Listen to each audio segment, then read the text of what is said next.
사랑하는 성도 여러분, 오늘 이 말씀을 통해서 저희들에게 가장 중요한 한 문제를 도전받으며 어떻게 이러한 그 문제를 해결할 수 있을까? 말씀을 통해서 도전을 받기를 원합니다. 그것이 무엇이냐? 두려움의 문제입니다. 두려움. 한번 따라해 볼까요? 두려움. 오늘 그 비슷한 단어가 22절에 나와 있습니다. 우리 22절을 다시 한번 읽어보도록 하겠습니다. 그 부모가 이렇게 말한 것은 이미 유대인들이 누구든지 예수를 그리스도로 시인하는 자는 출교하기로 결의하였으므로 그들을 무서워함이러라. 무서워한다.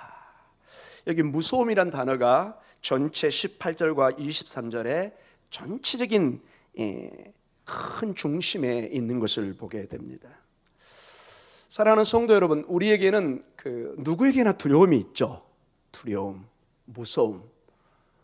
저에게 무서움의 경험은 어렸을 때,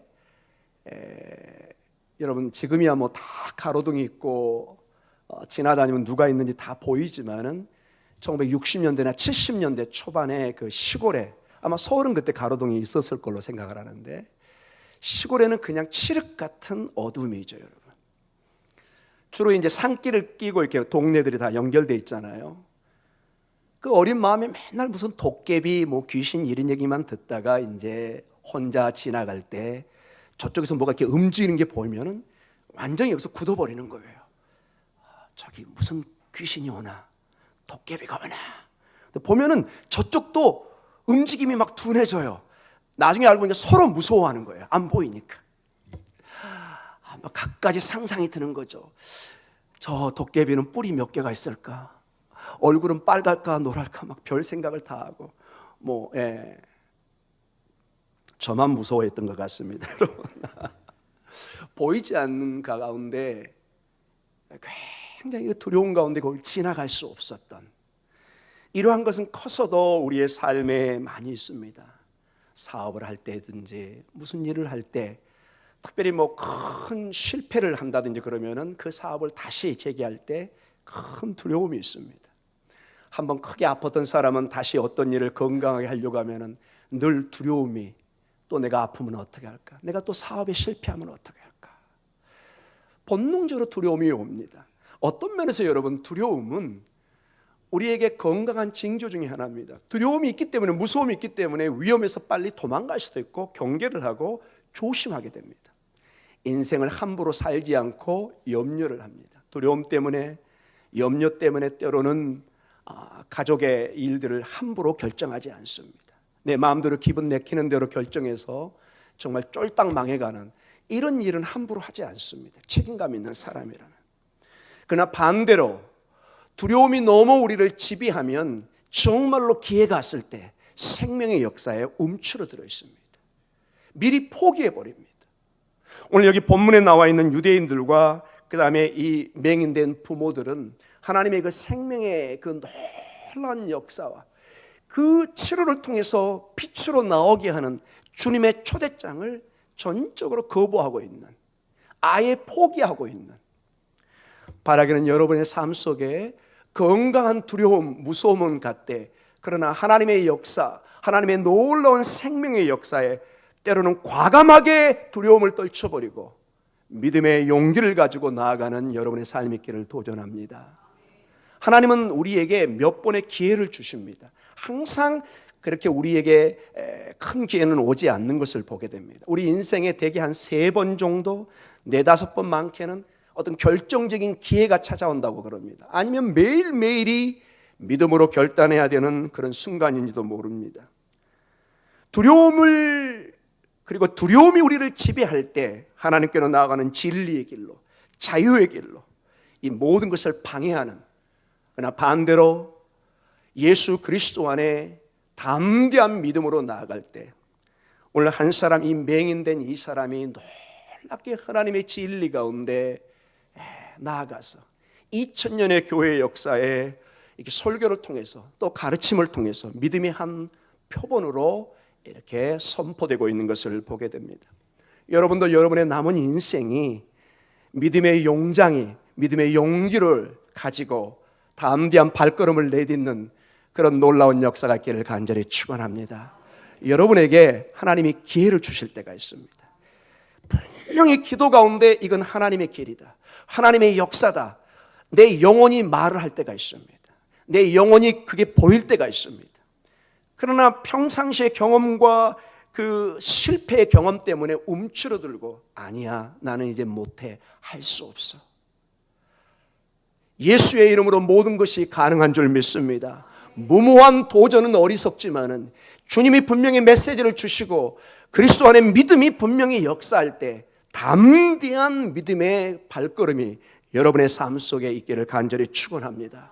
이러한 믿음의 재산을 여러분의 자신들에게, 여러분의 자녀들에게, 여러분의 손주들에게 물려주는 부모님이, 할머니, 할아버지가 되시기를 간절히 축원합니다.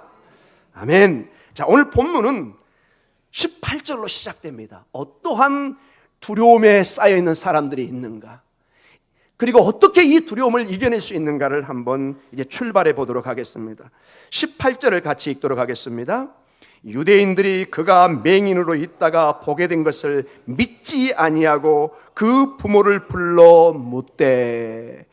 자, 이 9장은 지금 나면서부터 앞을 보지 못하는 장애를 가진 한 사람이 오늘날 나음을 받았습니다. 이 놀라운 사건 앞에 여러 사람들의 반응이 나오는데, 오늘 18절에 유대인이라고称해졌는데 이 사람들은 사실 13절에 바리새인들이라고 이미 명칭된 사람입니다. 즉 종합적으로 종교 지도자들입니다. 하나님의 말씀을 가르치고 예배를 인도하고 성전에서 모든 걸 주관하는 이스라엘의 랍비들입니다. 선생님들. 그런데 이들이 놀랍게도 그들의 성도인, 그들의, 우리 같으면은 형제 자매인 한 사람이 평생을 장애를 갖다가 낳았는데 기뻐하는 것이 아니라 오히려 의문을 제시하고 이걸 토대로 해서 예수 그리스도를 잡아서 죽이려고 하는, 그런 쪽으로 끌고 가는 놀라운 일이 있습니다. 왜 그랬을까요, 여러분? 왜 이런 반응을 나타냈을까요? 18절을 자세히 보면은 그가 맹인으로 있다가 보게 된 것을 뭐 하지 않죠? 믿지 않습니다. 아하, 원인이 여기에 있습니다.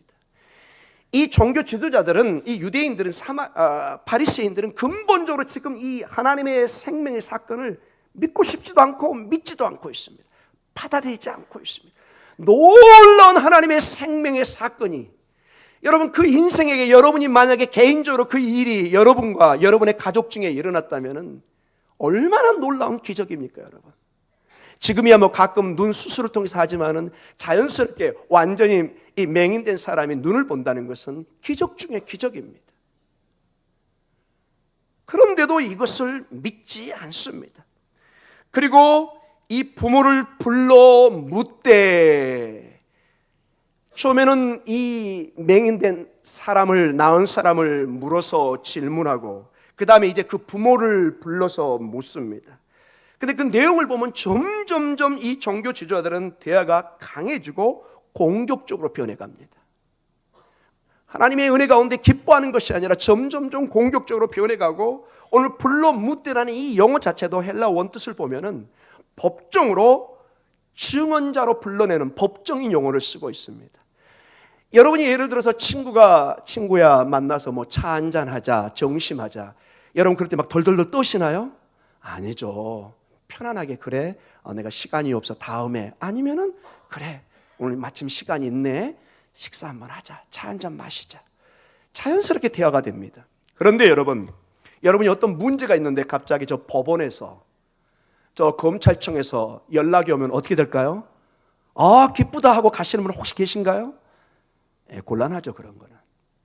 이 부름이 전혀 성격이 다른 것을 보게 됩니다. 오늘 이 종교 지도자들이 이 부모를 부르는 게 마치 검찰청에서, 법원에서 부른 것과 매우 유사한 용어를 쓰고 있습니다. 그러니 이 부모들이 감사하다가 아니라 지금 이 부름 자체에 어떤 반응을 나타낼까요?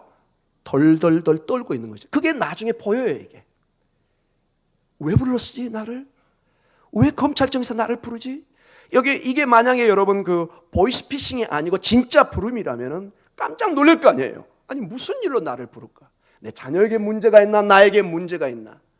많은 걸 생각하게 될 것입니다. 이 부모는 지금 이미 자기 아들 때문에 많은 문제가 있는 것을 알고 있기 때문에 이 부름에 굉장히 떨고 있었을 것을 짐작해 볼 수 있습니다. 다시 18절로 가서 그들은 이 놀라운 하나님의 치료의 사건에 믿지 못하고 있습니다. 질문을 다시 돌립니다. 왜 그랬을까요? 가장 하나님의 일에 민감하고 그 하나님의 일을 가르치고 예배하고 가장 먼저 백성들에게 가르쳐야 되고 기뻐해야 될 그 지도자들이 오늘 믿지 못하고 있습니다. 이 놀라운 하나님의 기적과 치료의 역사를 이미 그들은 보고 알고 있는데도 의도적으로 그것을 부인하고 안 받아들이려고 합니다. 거절하고 있는 모습을 보고 있습니다. 어쩌든지 이것이 거짓된 이야기, 잘못된 이야기, 누군가 꾸며낸 이야기로 밀어붙이려고 하고 있습니다. 이것을 도저히 받아들일 수 없다. 왜죠? 나중에 보면은 이 맹인이 언제 여러분 치료를 받았죠? 안식일에. 안식일. 이게 주키입니다. 안식일에 치료를 받았다는 것은 이들에게 큰 문제가 되는 것을 보게 됩니다. 이건 조금 더 나중에 살펴보도록 하겠습니다. 그래서 이 부모를 불러서 19절에 이렇게 질문을 합니다. 두 가지를 질문합니다. 19절에 우리 같이 읽습니다. 이는 너희 말에 맹인으로 났다 하는 너희 아들이냐? 그러면 지금은 어떻게 해서 보느냐? 두 가지 질문입니다. 여기 이 맹인이 있다가 이렇게 나옴을 받은 이 사람이 네 아들이냐? 그리고 어떻게 그가 보게 됐지? 어떻게 치료됐지? 이렇게 묻고 있습니다. 지금 여러분 19절을 가만히 봐보세요. 이 질문의 의도를 딱 불러가지고 검찰청 같은 데서 불러가지고 법원에서 불러서 질문이 지금 이게 네 아들 맞냐? 그리고 어떻게 보았지? 여기에는 이 맹인의 부모가 지금 거짓말을 하고 있다는 것을 굉장히 함축하고 있습니다. 사실 네 아들 아니지? 이거 꿈에 된 얘기지? 네가 알고 있으면 정확하게 얘기해 줘 봐봐. 굉장히 위압적인 가운데 지금 이 모든 것의 근본적인 걸 흔들어 보려고 하는, 이 다 알고 있잖아요. 여러분 그 좁은 세상에서 맹인의 부모가 누군지를 다 알고 있는데도 이것을 의도적으로 물어서 이 지금 엄청난 사건에 이 맹인과 이 부모를 완전히 좀 분리시키려고 하는, 이건 너 혹시 거짓말로 꾸미는 거 아니냐, 이런 식으로 강력하게 두 가지 질문을 던지고 있습니다. 이 질문에 이제 드디어 부모가 대답을 합니다. 우리 20절입니다. 같이 한번 볼까요? 그 부모가 대답하여 이르되 이 사람이 우리 아들인 것과 맹인으로 난 것을 아나이다. 부모의 대답은 일단은 단순합니다. 첫 번째 질문에 대답을 합니다. 정말로 이 맹인 됐다가 낳은 이 사람이 제 아들이 맞습니다. 그래서 기적적으로 일어나게 된 것이 맞습니다 하는 그런 식으로 얘기를 합니다. 왜냐? 그건 속일 수가 없으니까요. 모든 사람이 다 알고 있고 그렇기 때문에 그 사람이, 그 나온 받은 사람이 내 아들 맞습니다. 그리고 눈을 뜬 거 맞습니다. 그런데 여러분 여기까지 들어보면은 이 부모의 마음을 잘 알 수가 없습니다. 자, 여기까지 대답하되 21절로 부모의 대답은 연결됩니다. 부모의 그 어떤 마음이 여기에 함축되어 있습니다. 21절을 같이 읽도록 하겠습니다.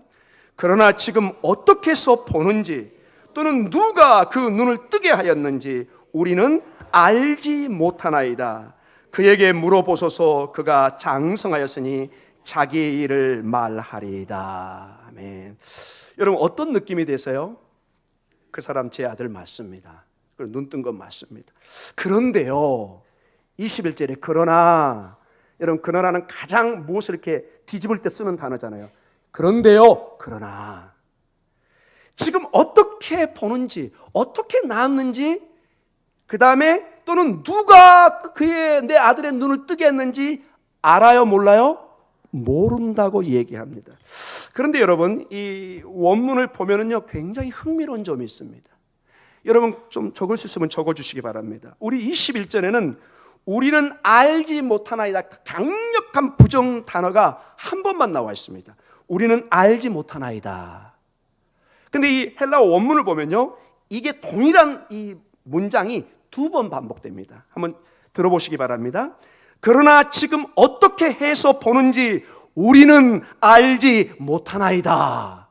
이렇게 한번 나와 있고, 또는 누가 그 눈을 뜨게 하였는지 우리는 알지 못하나이다. 사실 이 원뜻은 우리가 알지 못한다는 게 굉장히 강조되어 있습니다. 우리 아들 맞아요. 눈 뜬 건 맞는데요, 라피 선생님이요, 선생님이요. 그런데요, 우리는 그 아들하고 상관이 없어요. 어떻게 지금 해서 뜨는지, 누가 뜨는지 우리 알지 못해요. 우리하고 아무 상관이 없어요. 저 몰라요. 우리 벌 주지 마세요. 우리 몰라요. 우리는 모릅니다. 모릅니다를 강력한 단어로 2번을 강조하고 있습니다. 그 이유가 이제 곧 22절에 나옵니다. 왜 그랬는지. 여하간 여러분, 21절에 이 부모의 마음이 강력하게 표현됩니다. 2번씩이나 반복하면서 이 일에 대해서 모른다고 얘기합니다. 여러분, 우리 그 말, 이걸 전문적으로 말을 수사학이라고 그러는데, 수사학에 굉장히 고전적인 진리가 하나가 있습니다. 강한 부정은 강한 긍정을 나타날 때가 있습니다. 다는 아닌데, 강하게 좀 아무리 봐도 좀 얘가 심하게 부정한다. 그때 부모들이 어떻게 생각하죠? 어허, 요 놈이 했구나. 여러분, 아이들 키운 사람들 대부분 알 겁니다. 집에 와봤더니 큰 놈 작은 놈 있는데 막 엉망을 해놨어요. 누가 했니? 제일 먼저 소리치고 나온 놈이 한 놈입니다. 엄마, 제가 안 했어요. 네가 했구나. 속으로 다 알면서도 넘기죠. 네네. 물론 진실이 있기 때문에 저는 안 했습니다 할 때는 벌써 톤이나 얼굴이 다릅니다. 그러나 지나칠 정도로 강한 부정을 나타낼 때, 오늘 여기 본문에 보면은 지나칠 정도로 본인들이 아니라고 강하게 나와 있어요. 아주 강한 단어를 씁니다. 이것은 반대로 본인들이 알고 있는 것이죠. 왜 여러분 이 부모들은 그렇게 모른다고 강조했을까요? 여러분, 한번 우리가 정직하게 우리 자신 한번 살펴보십시다. 내 자녀 중에 그런 장애가 있다고 생각해 보십시오. 부모 입장에서 평생의 한으로, 처음에 시작에 이게 누구 죄입니까? 묻잖아요. 부모의 죄입니까? 본인의 죄입니까? 여하간 어떤 신의 저주처럼 왜 우리 집안에 이런 일이 있을까? 평생을 기도 제목이요, 근심거리요, 정말 말도 꺼낼 수 없는 그런 예민한 문제가 될 것입니다. 그런데 어느 날 그 아들이 눈을 뜨고 왔어요. 엄마, 아빠. 그리고 소문이 돌기 시작해요. 여러분, 예수님의 그 치료가 몰래 방에서 했나요? 길거리에서 그 맹인의 눈에 진흙을 해가지고 침을 발라주면서 어디 연못에 가서 씻어라? 실로암 연못에 가서 씻어라. 여러분, 거기는 다 대로변이고 사람들이 많이 모이는 곳이에요. 여러분, 이렇게 더위에 주로 어디에 사람이 많을까요? 바닷가 또는 물가. 실로암 연못은 가장 깨끗한 물이 나오는 곳입니다. 시원한 물이. 당연히 거기는 많은 사람이 있을 것입니다. 아마 이 사건은 지금 센세이션을 일으키고 온 예루살렘 성에 전파되고 있었을 것입니다. 근데 정작 그 부모가 저희는 몰라요. 여러분, 개인적으로 그게 받아들여지세요? 여러분, 궁금하지 않을까요? 내 아들이 어떻게 낳는지, 누가 낳게 했는지. 궁금하지 않다면 그거는 부모 아닙니다. 부모는 이미 너무 잘 알고 있어요. 그러나 강력하게 우리는 몰라요. 이 강조한 이유가 22절 때문에 그렇습니다. 정말로 그 진실한 치료 사건을 부인하면서까지 우리는 모른다고 관계를 끊어놓는 것 같이 이렇게 강력하게 부인하는 원인이 이 22절의 두려움 때문에 그런 것입니다. 22절 같이 읽습니다. 그 부모가 이렇게 말한 것은 이미 유대인들이 누구든지 예수를 그리스도로 시인하는 자는 출교하기로 결의하였으므로 그들을 무소함이러라. 아멘. 자, 여기에 이렇게 강력한 부인이 나온 배경이 나옵니다. 왜 이 부모가 자기 자식의 일인데도 이렇게 손사래를 치면서 우리는 몰라요, 몰라요, 우리 상관없어요, 이렇게 말할 수 있을까요? 출교라는 문제입니다. 출교. 이 유대사에서 이 출교는 우리가 생각하는 것보다 훨씬 심각한 문제입니다. 조금 제가 여러분이 이해되게 좀 얘기하겠습니다. 부모님이 여러분을 호적에서 파는 것과 동일한 겁니다. 훨씬 더 거기에 몇 배로 생각하시면 됩니다. 여기서 완전히 출교한다는 것은 이 하나의 사회에서 완전히 쫓아내버리는 것입니다. 자, 유대 사회에서 종교인들이 그를 쫓아냈다는 것은 하나님의 은혜와 구원까지도 어떻게 한 거죠? 쫓아내버리는 거나 마찬가지예요. 완전히 한 인생을 버려버리는 거예요. 그런데 그 당시 유대법을 제가 이렇게 조사해 보니까 두 가지로 적용이 돼요. 하나님의 법을 어긴 자, 그 사람에게도 이 출교의 엄격한 잣대가 주어지지만 동시에 그들이 말하는 그 죄인을, 그 범인을 보호해주고 변호하는 사람도 동일한 죄인으로 간주해서 출교 또는 공동체에서 단절시켜버립니다. 같이 이 나은 사람이 예수님을 그리스도로 시인하죠, 여러분. 그렇죠? 분명히 예수님이 이 사람을 낫게 한 게 지금 소문이 돌고 있어요. 나사렛 청년이 메시아라는 소문이 돌고 있어요. 그래서 이 종교 지도자들이 선포를 해요. 누구든지 예수를 메시아, 그리스도라고 얘기하면 공동체에서 출교시키겠다. 그러면 이 맹인이 지금 예수님으로부터 치료를 받았고 이 맹인을 만약에 누군가 보호하고 변명하게 되면 그 사람도 동일한 죄를 묻을 수밖에 없다는 거예요. 이것을 너무나 잘 알고 있는 부모는 정말로 자식과의 관계가 끊어진 것을 각오하고라도 지금 두려움 때문에 살기 위해서 손사래를 치면서 우리는 알지 못합니다, 이렇게 얘기합니다. 그러면서 오늘 23절로 이렇게 얘기합니다. 그들의 말의 결론을 이렇게 돌립니다. 23절에 그 부모의 마음을 결론적으로 이렇게 표현합니다. 같이 읽습니다. 이러므로 그 부모가 말하기를 그가 장성하였으니 그에게 물어보소서 하였더라. 아멘. 부모인 저희도 모르니까요, 아들 저 충분히 컸으니까 당사자에게 물어보세요. 당사자. 지금 여러분 부모의 마음이 어떤지 보이시죠? 눈물을 머금고 분리시키는 거예요. 왜? 같이 연결되면 출교의 법이 떨어지는 거예요. 이거는 여러분 상상을 초월하는, 지금도 여러분 이 아랍 사회와 유대 사회, 여기는 굉장히 공동체 사회입니다. 여기서 예를 들어서 아랍 사람의, 저번에 우리 알라 선교사 얘기도 들었었잖아요, 여러분. 예수를 믿고 개종하면은 그 집안에서 완전히 잘려나가고 모든 비즈니스에서 다 잘립니다. 일을 할 수가 없고 심하게는 명예살인 대상이 됩니다.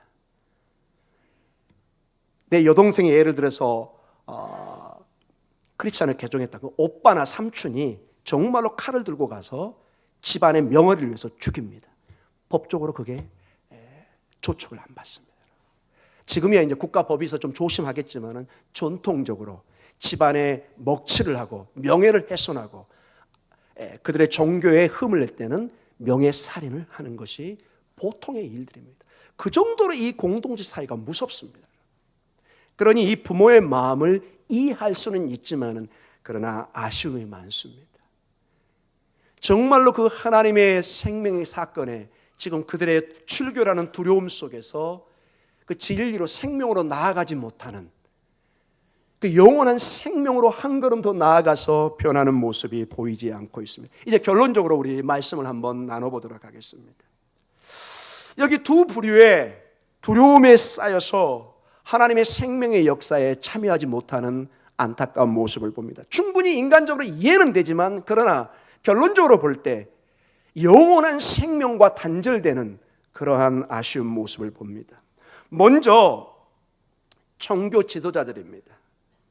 이 종교 지도자들은 어떤 두려움 때문에 지금 계속해서 예수님과 또 거기에 관계된 사람들을 부르고 신문하고 죄를 책잡으려고 하는 것이 보입니다. 특별히 이 치료받은 이 맹인이 안식일에 치료받았다는 게 문제가 되고 있습니다. 안식일, 왜 이게 문제가 될까요? 여러분 요한복음 5장에 볼 때도 38년 된 병자가 언제 치료를 받았죠? 안식일에 치료를 받았습니다. 이때 종교 지도자들이 펄쩍펄쩍 뛰면서 이 놀라운 치료의 과정을 기뻐하는 것이 아니라 그때부터 예수님을 잡아서 죽이려고 하는 음모를 꾸미기 시작합니다. 왜 그랬을까요, 여러분? 어떤 점이 이렇게 그들을 분노하게 하고 이 하나님의 역사를 보지 못하게 했을까요? 어려운 여러 가지 답이 있겠지만 단순히 안식일로 보면 단순한 답이 하나가 나옵니다. 여러분, 하나님께서 모세를 통해서 안식일법을 누구에게 줬죠? 유대인에게 주었습니다. 자, 모세는 죽고 수천 년 흘리면서 이 모세의 법, 특별히 안식일법 같은 것을 누가 지키게 하고 가르쳤을까요?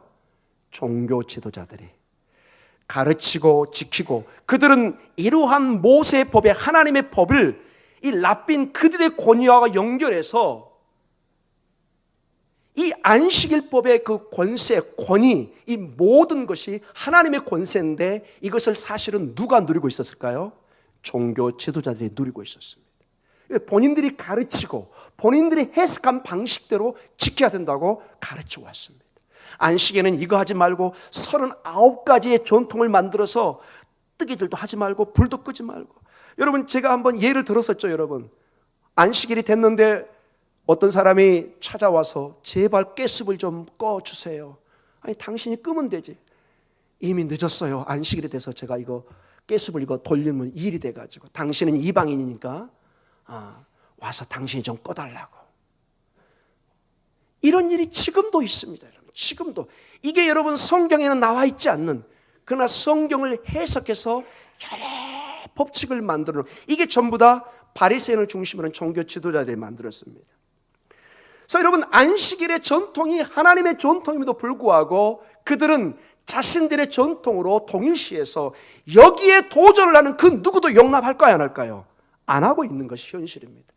이 안식일의 생명의 사건이 자기들의 권위와 자기들의 가르침에 정면으로 부딪힌다고 생각하니까 이제 정말로 하나님의 사건이 아니라 자기 전통, 자기 권위를 지키기 위해서 그 두려움 속에서 오늘 이런 행동이 나오고 있는 것을 보게 됩니다. 진정한 안식일의 주인인 예수님이 와서 역사하고, 진정한 안식일의 깊은 뜻, 하나님의 그 놀라운 치료와 창조의 역사를 축하하는 것이 아니라 그 전통에 딱 거기만 머물러서 이것이 하나님의 뜻이라고 자기들이 잣대로 다 그어놓고 이 자의 선 밖으로 나가면은 과감하게 잘라버리는, 예수님 자체도 죽이려고 하는 그러한 모습을 보게 됩니다.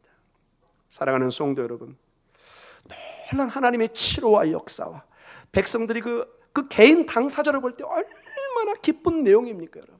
세상을 볼 수 있고 정말 생명의 자리로 도저히 본인이 해결할 수 없는 그것이 한순간에 그리스도를 통해서 해결될 때 그 마음의 벅참과 감사가 얼마나 컸겠습니까?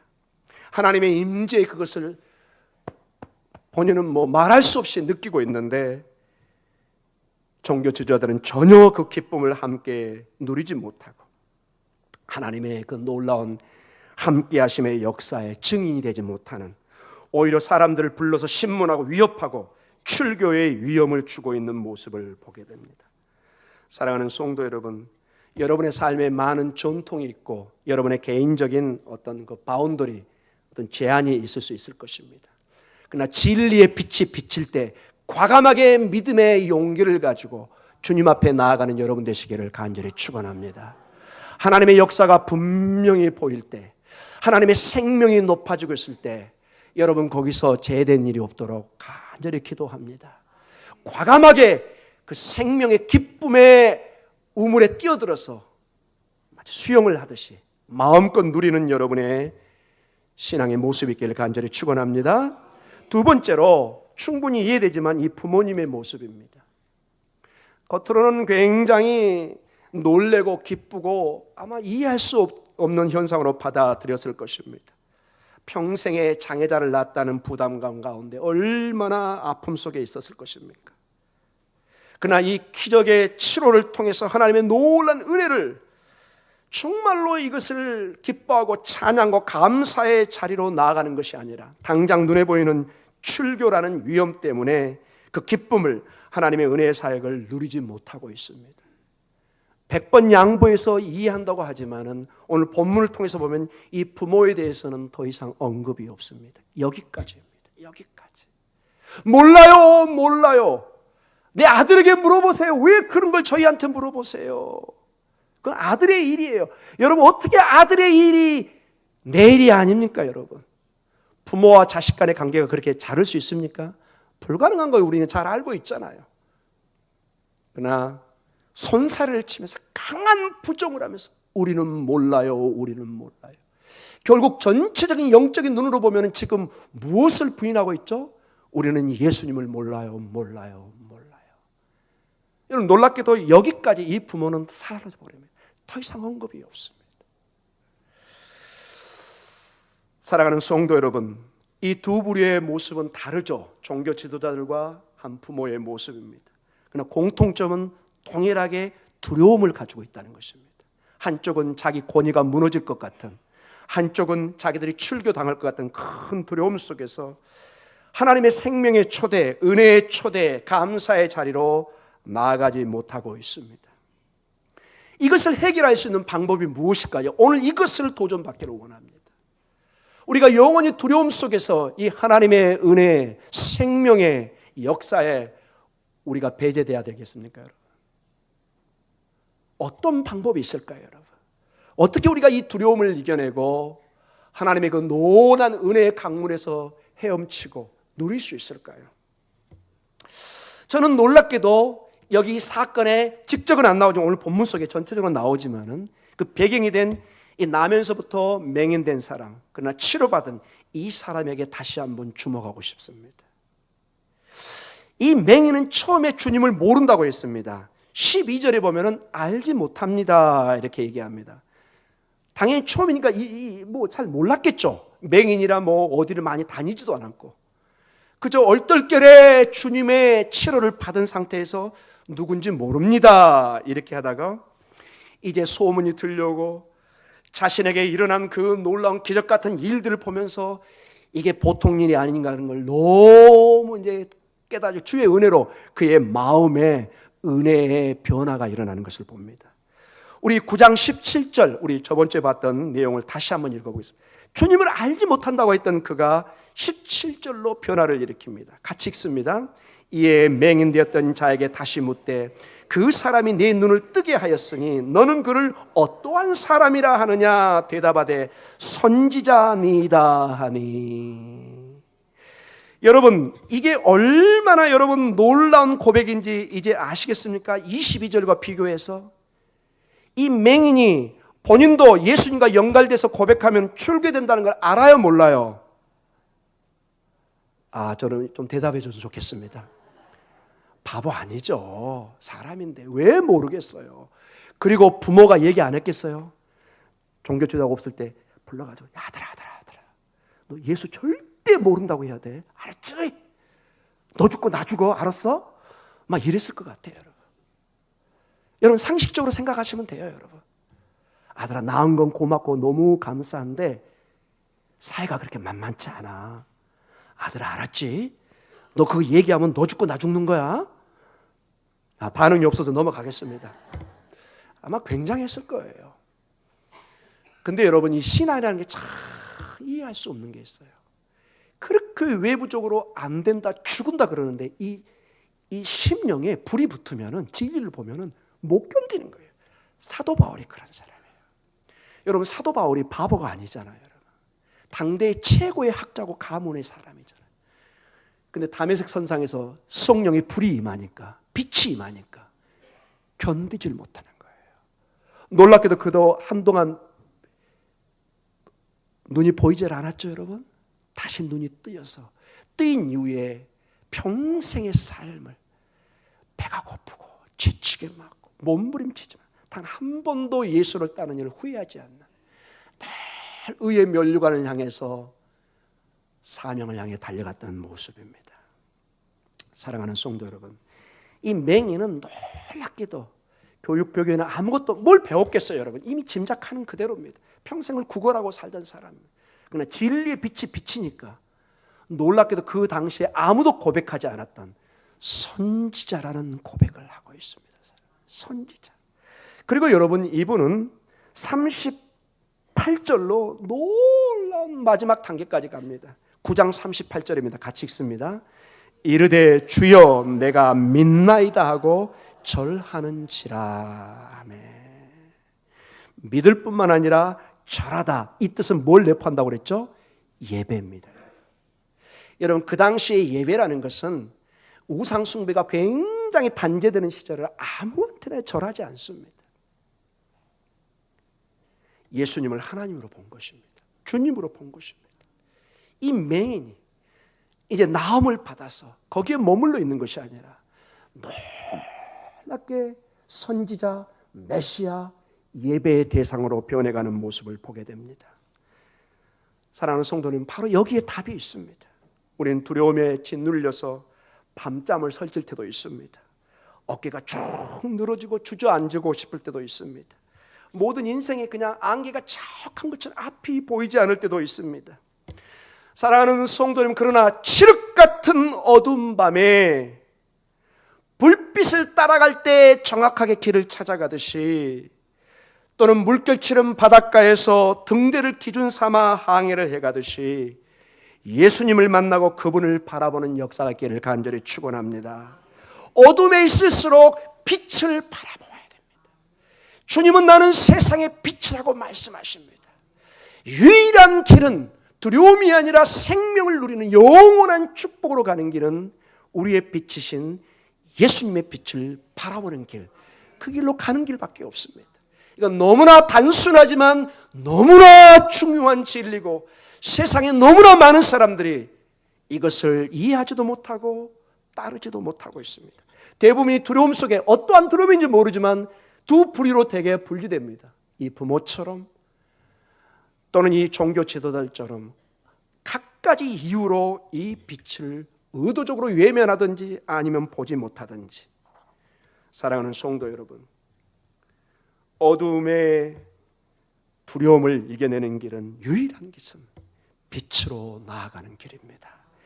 생명의 빛인 예수님을 바라보면서 오늘도 승리하는 여러분 되시기를 간절히 축원합니다. 두려움아 물러갈지어다. 사망아 너의 쏘는 것이 어디 있느냐? 이것은 오직 예수의 빛을 체험한 사람만이 고백할 수 있을 줄 믿습니다. 그래서 11에서 12장에 초대교회 이 히브리서가 써지면서 이렇게 강조하고 있습니다. 믿음의 주여, 또 온전케 하시는 예수를 바라보라. 우리의 눈을 고정시키라고 합니다.